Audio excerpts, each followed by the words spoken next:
কেউ চলবো না।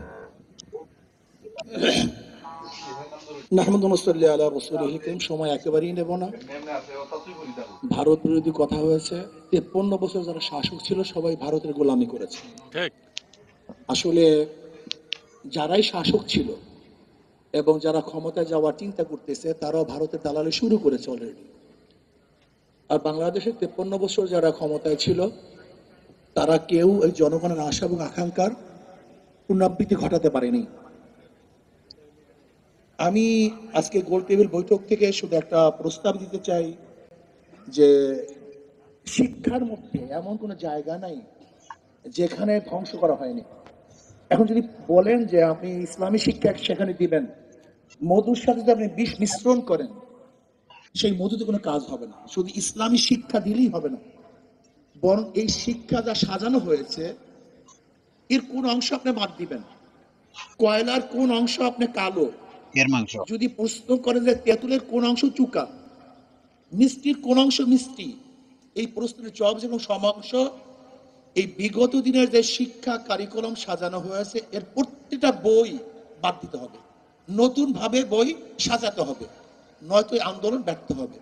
আর একটা কথা হলো এই ইসলামী আন্দোলন বাংলাদেশ 5ই জুলাই বৈষম্য বিরোধী আন্দোলনের 5ই জুলাই থেকে শুরু করেছে।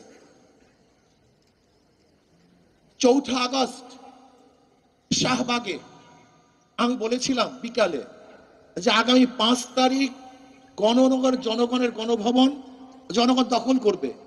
আল্লাহর কি কৃষ্ণা কাকতালীয় ভাবে সেই 5 তারিখই দখল হয়েছে, কিন্তু বৈষম্য বিরোধী ছাত্র আন্দোলন ইসলামী আন্দোলনের খবরও নেয় না যে তারা কোথায় আছে, কি করবে, কি করতেছে।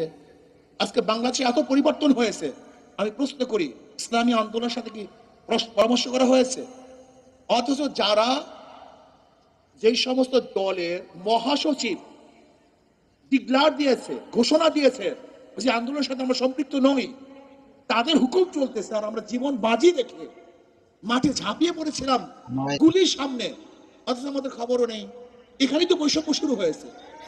বৈষম্য বিরোধীর আন্দোলন তো বৈষম্য এখান থেকে শুরু হয়েছে।